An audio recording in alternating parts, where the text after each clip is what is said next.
Assalamualaikum warahmatullahi wabarakatuh.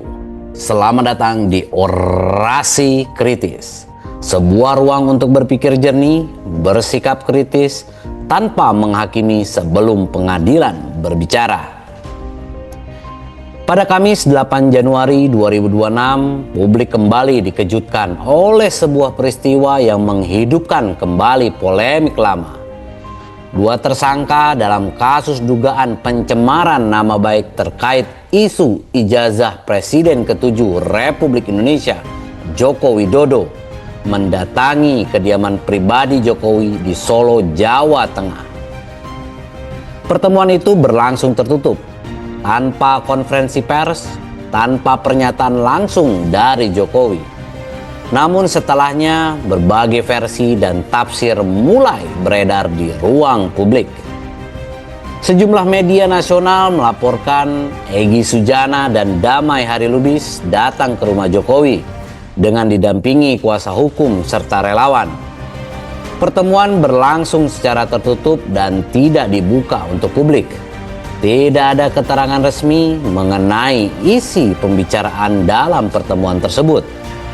Namun beberapa pihak yang berada di lingkar pertemuan kemudian menyampaikan bahwa pertemuan berlangsung dalam suasana baik dan hangat. Pernyataan tentang suasana pertemuan kemudian dikaitkan dengan sikap Egy Sujana sebelumnya. Dalam pemberitaan lama, Egy pernah menyatakan kesiapan untuk meminta maaf apabila ijazah ditunjukkan secara langsung. Pernyataan itu kembali diangkat ke publik setelah pertemuan di Solo terjadi. Namun hingga kini tidak ada pernyataan terbuka dari Egy Sujana sendiri yang secara resmi menjelaskan apa yang dibicarakan dalam pertemuan tersebut. Di tengah berbagai tafsir yang berkembang, Roy Suryo menyampaikan sikap yang berbeda. Dalam sebuah program diskusi, Roy menegaskan bahwa sejak awal dirinya tidak pernah berada dalam satu barisan hukum dengan Egy Sujana.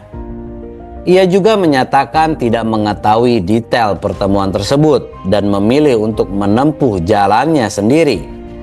Pernyataan ini menunjukkan bahwa dalam perkara ini terdapat perbedaan sikap dan strategi di antara pihak-pihak yang terlibat. Perlu dicatat, kasus ini masih berada dalam proses hukum. Kepolisian telah menetapkan sejumlah pihak sebagai tersangka dalam perkara dugaan pencemaran nama baik ini. Hingga saat ini proses hukum tersebut masih berjalan dan menjadi kewenangan aparat penegak hukum serta pengadilan.